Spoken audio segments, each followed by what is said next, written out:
This is day 3 of the September 94 7-day retreat in Springwater.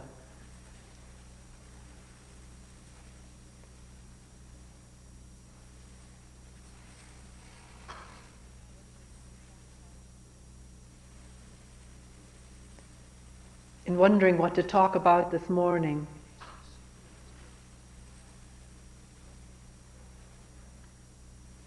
I remembered a remark someone made earlier in the retreat. It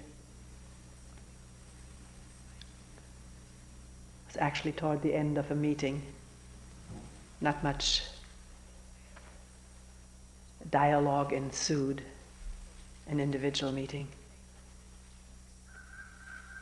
Whether people are dependent on me, on Toni, or become dependent.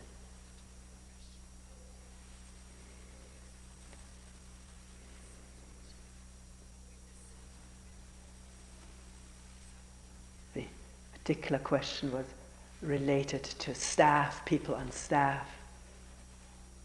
But we can expand that, can't we, to ask ourselves this morning, at least for a time, is a dependency developing or has developed in oneself on hearing Toni talk, give meetings, be around her for as much or little time as I am around.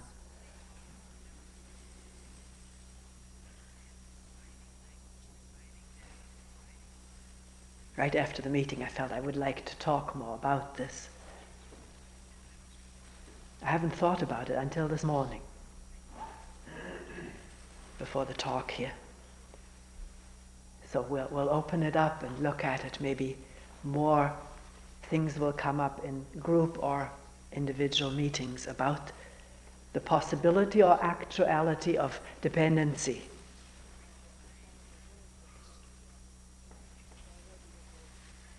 I remember at the time the word was mentioned, it already evoked something, as words have a way of evoking instantly an established meaning with its associated feelings. And the word dependency, the way it is used today, is associated with something almost like a state of illness.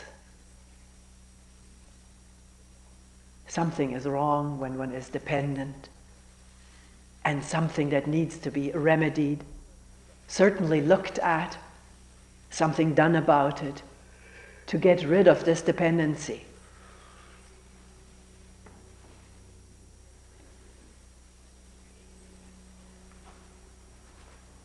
And I wondered, is this what is going on? Something that has the characteristic of a sickness.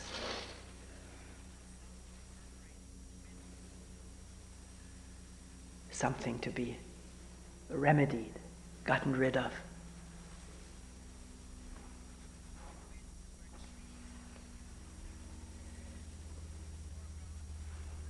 In our relationship.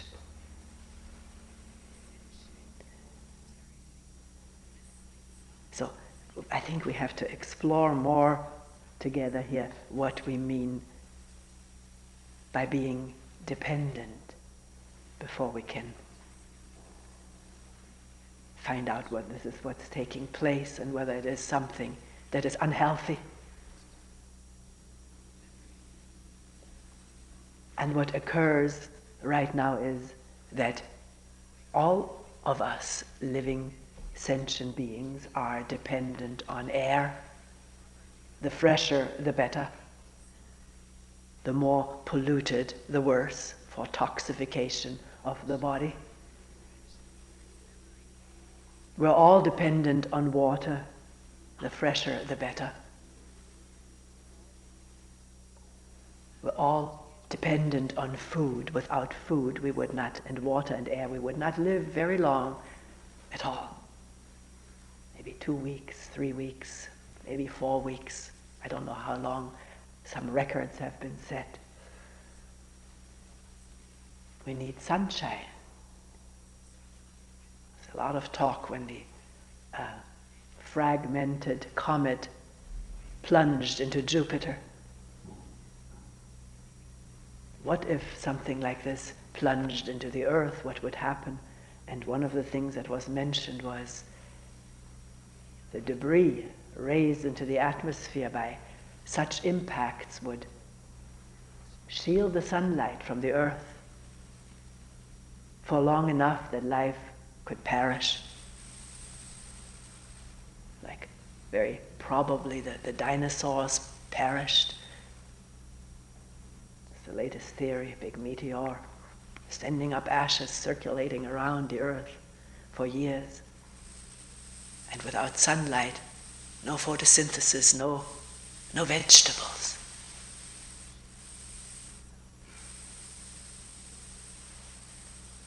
No, whatever all sun does for this earth and the living beings. And then I wondered, is that all that we depend upon for being alive? Water, air, food and sunlight. Certainly need nourishing care by parents as an infant. It's one of the astonishing findings in examining orphans years ago. It was something that every psychology student at the time I studied had to know about. Orphans which were fed properly. They had light and water and food and air, but not a nourishing care. Some of them died, some of them became ill with a deficiency disease, lacking that tender, loving care of a mother or a parent.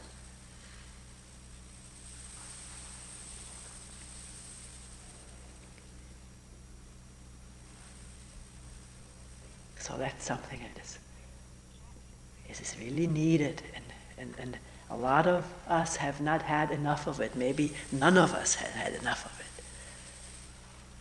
to degrees, more or less. And then I wondered, is that all that we're dependent upon?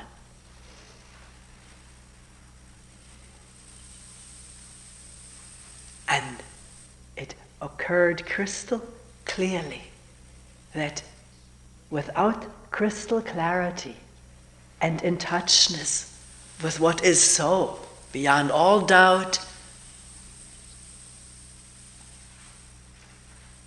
and illusion, the illusion of imagination and fantasy, is needed for living a healthy, wholesome, loving life. Without that, there is what we're facing in each other, in our relationship, on the small scale, in the small family unit, maybe small social units, and globally, nationally, tribally. Hatred, warfare, enmity, animosity, lack of love, lack of direct, immediate relationship, which we talked about in the beginning, and it's reverberating in people here. It always comes up again. What is this immediacy of relationship? Is that love? And how can it come about?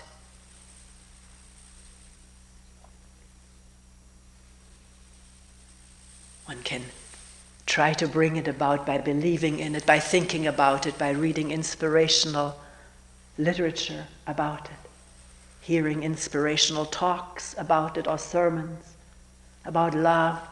Love thy neighbor as you love thyself. But unless it really wells up and manifests here in oneself,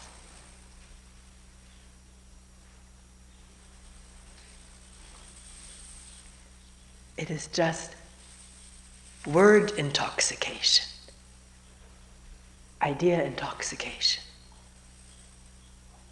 One may have to keep reaching for that book, keep hearing that sermon in order to feel good about oneself and the world again. To hear that there's something other than our difficult, problem-ridding and alienated lives. I'm not inventing this, it is the topic of almost all meetings. In retreat, out of retreat.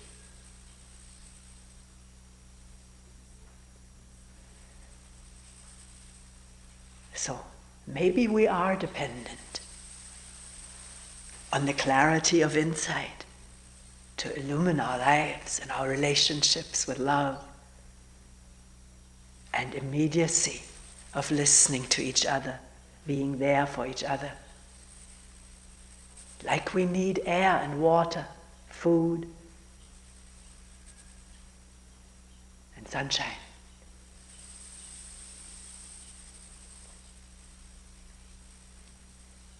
So if one finds a place, which to me is always very amazing and often mysterious, how people tell me they found a place or found this place to do silent meditation, opening up to what is there, opening up to all our elusive thoughts and ruts that we're stuck in, becoming aware of it without quite knowing what to do about it. But little glimpses of insight into whatever is there, be it the chirping of the crickets, or the ruttiness of our habits, and needs, and anxieties.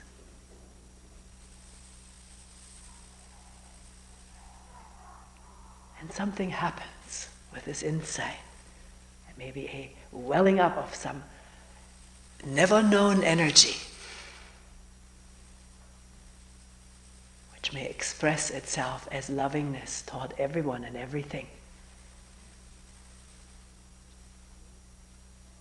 And it may happen by coming to a place like this, hearing someone talk with some degree of clarity, talking out of no self, by which I mean not out of thoughts circulating around oneself, how one is, how one looks, how one will be regarded, how one is afraid one will not be regarded. This is how we usually function, out of a center of self-reference and self-enclosure and self-concern, self-worry, self-improvement. And wonder of wonders, this whole center can go into abeyance, it can be quiet, as though even maybe just temporarily the plug has been pulled out of a whole network of traffic. The traffic and the traffic lights are without electricity. The electricity, the energy is here. And can formulate and express what is looked at and seen or remembered and looked at in language which may be fairly clear to understand, maybe not. But we can always clarify.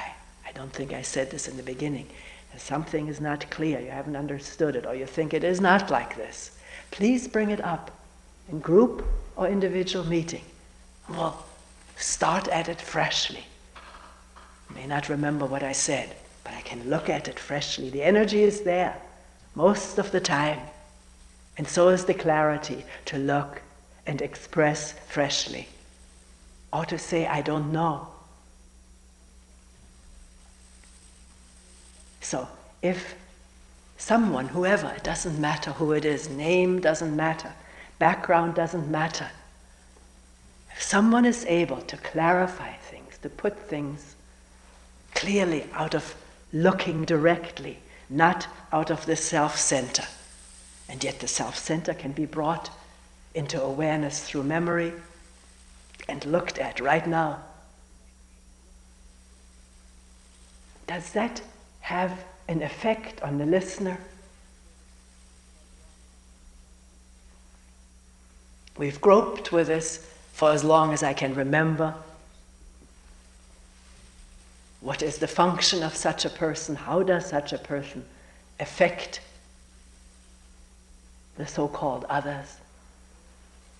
I don't feel there are others. There's no feeling of division right now.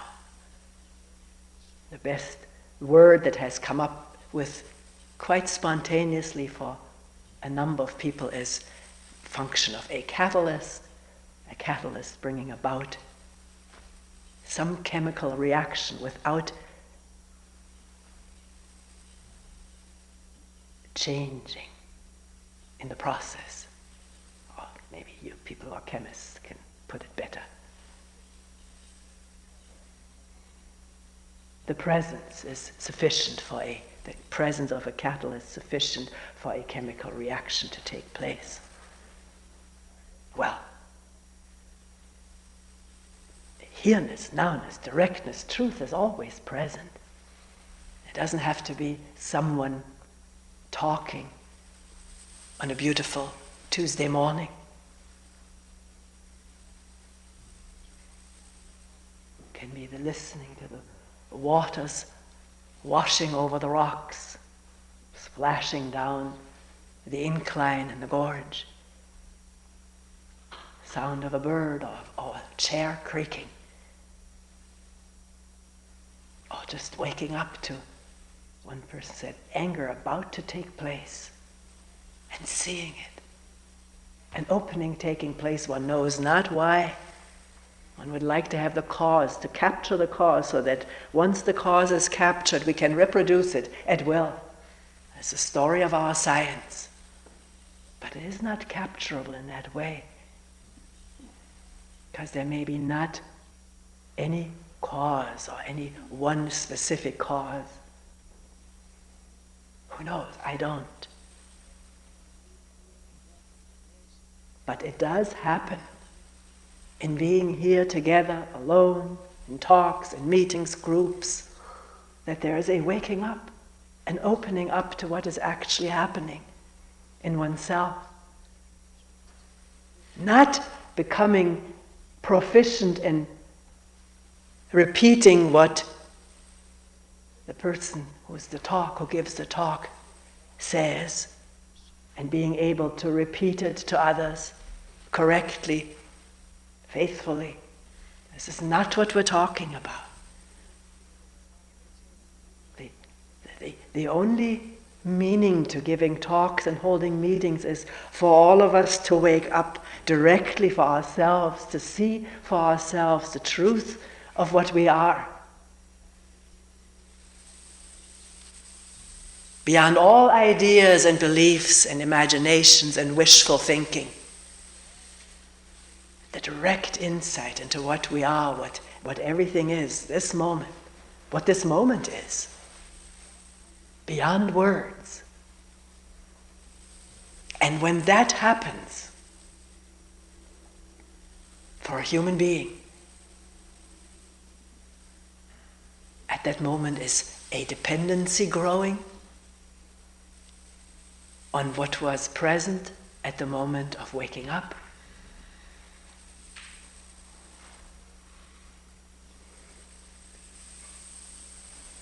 It may, if it becomes a memory, and memory wants to reproduce, we just said that. If one comes back here, comes back in contact, memory, it will turn out and be seen clearly, is not enough. Wishful thinking and wanting something back is not only not enough, but one can see for oneself how it impedes. And everybody has noticed this at one time or another, how wanting something, wanting it back, wanting it in the same context, recreating the context, can be creating more confusion, more darkness, more disappointment, frustration, realizing that is not the way. So, leaving all these efforts at recreation of what was aside, seeing they lead nowhere, letting the energy gathering and being here now with whoever wants to partake in this.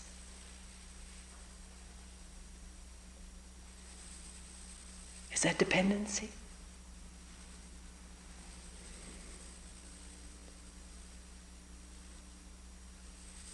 Is it the dependency that exists on fresh air, fresh water, and sunshine and food, which is nourishing and not toxic?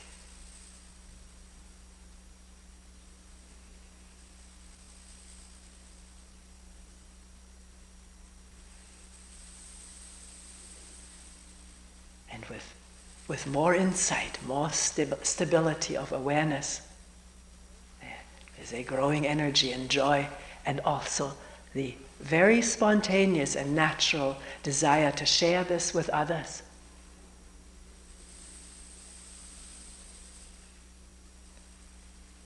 Because all of us understand deeply, we have lived and are living this, a good part of our life, understand the pain and burden of darkness and confusion.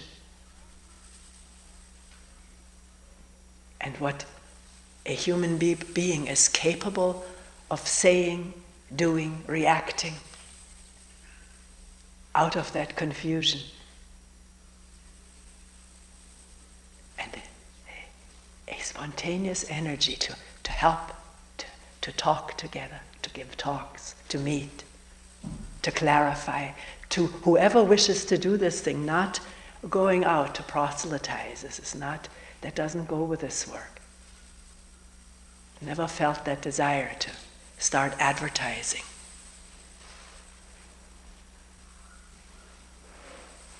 Because it works in different ways, by itself. People finding out, telling each other, coming here, and maybe it's not the right thing, so one may not come back. Or one does come back, and each one of us has to ask ourselves, why do we come back? Why are we here?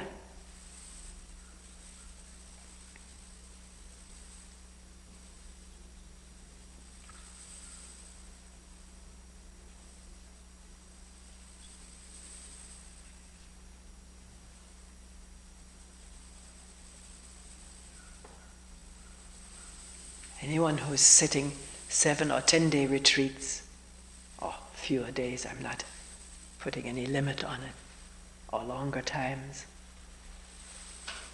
realizes it's not a bed of roses. It's not a continuous high and buzz.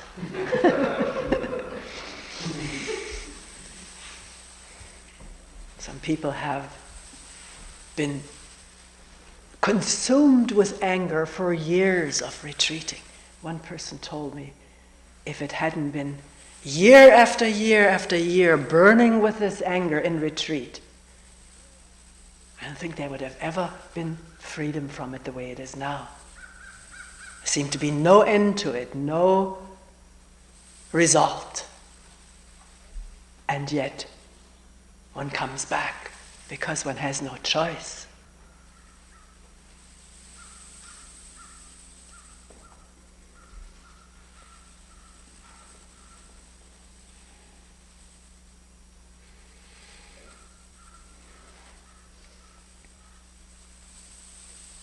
One feels there's a choice and one may not come back because it's too painful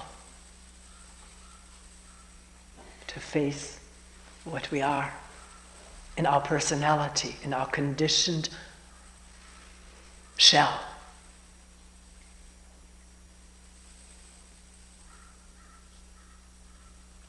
But the conditioned shell of our personality, our character, our history and story is not all we are.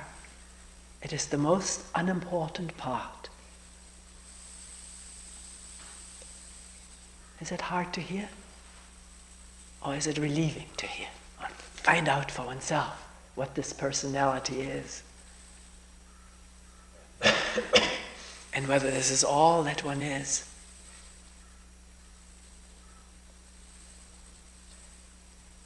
Listening maybe at times without the aid of any personality characteristics, to crows cawing and cicadas chirping, and breath going in and out, someone moving,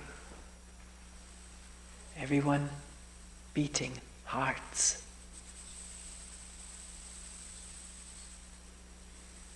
Where is the personality right now among some 30 people sitting here? I see none. But there's a presence of all of us here listening, looking. At the same time, in the same way, I don't know.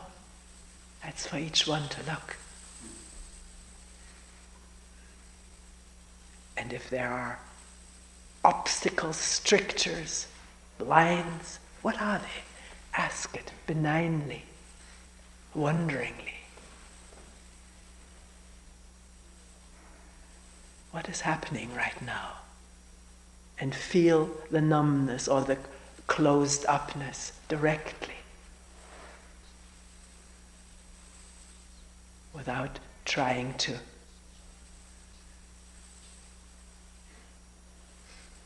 violate it.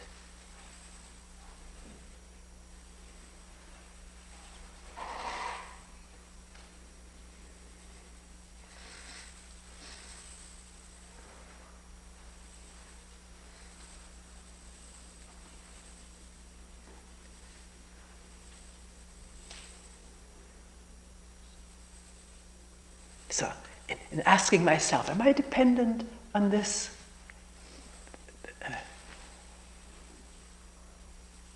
This living out of directness, the feeling of freedom, which is there right now. It's not there all the time. All of us get caught up in things. Life is not easy. All kinds of things happen, and the personality is incredibly strong. Our traits, our memory traces and pathways seem to be so overpowering, not just mentally but physically. But asking right now, asking myself, am I dependent on this? This energy and clarity and the joy of conveying, expressing, being with people who want to be here. Not as a superior or separate being, but as one of us. Out of our midst, someone speaks here, someone speaks there. Am I dependent on this? What do I answer? The first thing comes to mind, there is no I at this moment. But there is this life-giving thing going on, communicating itself, without plan or scheme.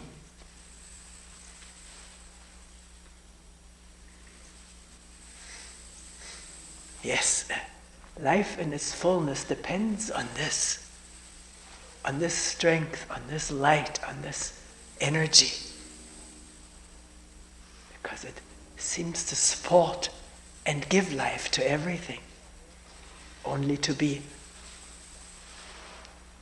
diverted into dead-end dark alleys of thinking and remembering and worrying, fearing, hating, due to whatever the pathways may be that have established in each one of us.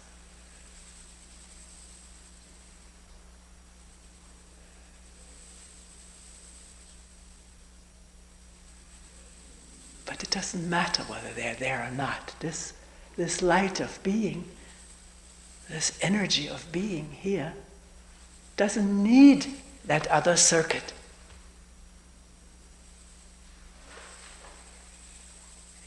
It shines freely, functions freely without that circuit of my previous laid down pathways.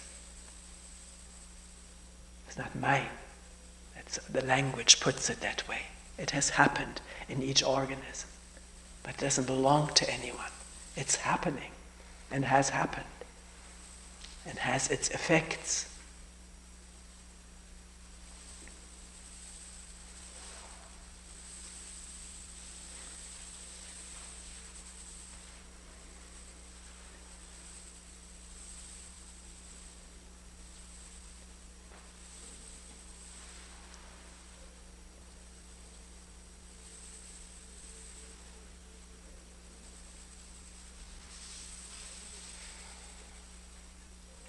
So this is dependency in a new light, isn't it? This is not a sickness, it's not ill health. Just simple, the fullness and emptiness of simple being is what makes life possible.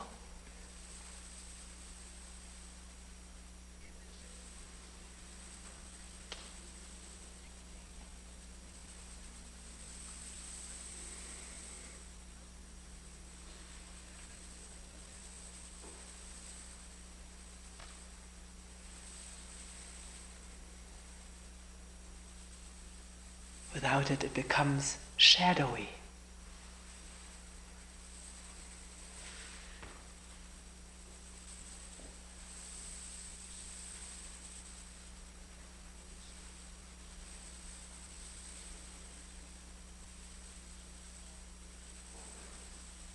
And yet, taking the shadows for real.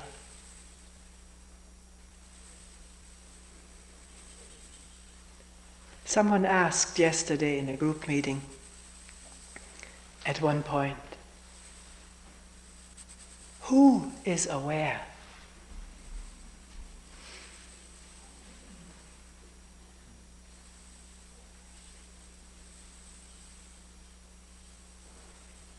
It was not a theoretical question. It didn't feel like that at all. It came out of looking and wondering and hearing crickets and dogs, not as separate, unless thought arose, thinking about it. But this question came up, who is aware?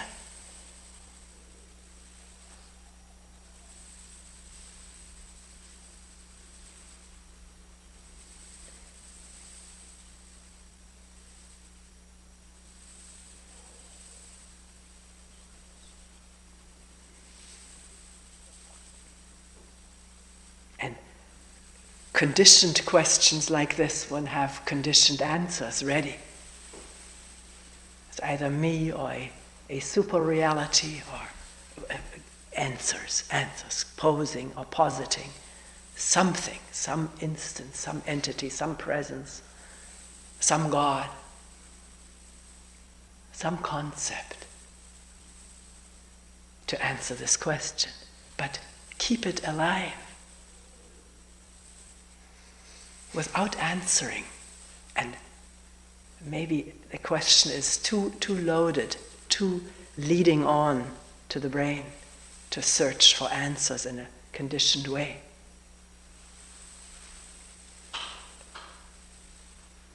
Because all I can say is there is no one who is aware, but there is awareness. The question, who falls flat when that conditioned circuit is not in operation? There's awareness, and not fragmented by self-centeredness. Therefore, to say I am aware is not applicable at this moment, even though we speak in those terms. And it's all right to speak in those terms if there's awareness that these are just terms, agreed upon ways of talking, which have their effect, though. They have their effect of strengthening the feeling that there is indeed an I that does and is aware and chooses. We'll talk about that at another time, this whole question of what is the I. But But is it all right just to say that there's awareness or there isn't?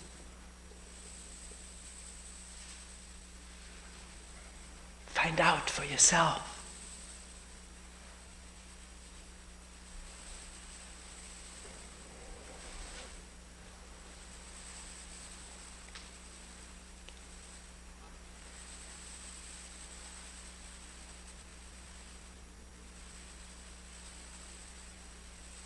Right now, the breeze in the leaves and branches, it's there, isn't it? Is it? Is it there? Together with the breathing of this body.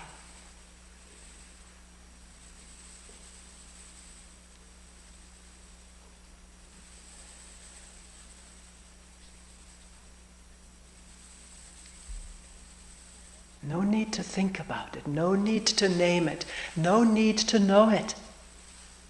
No need.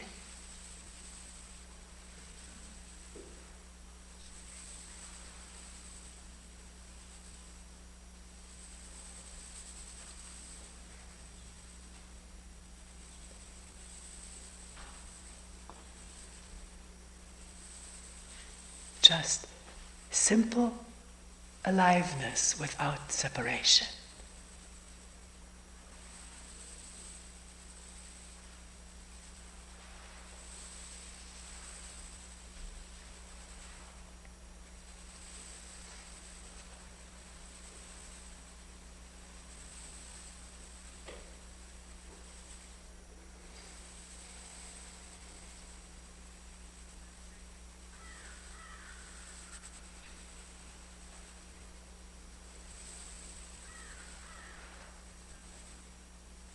We will end here for today.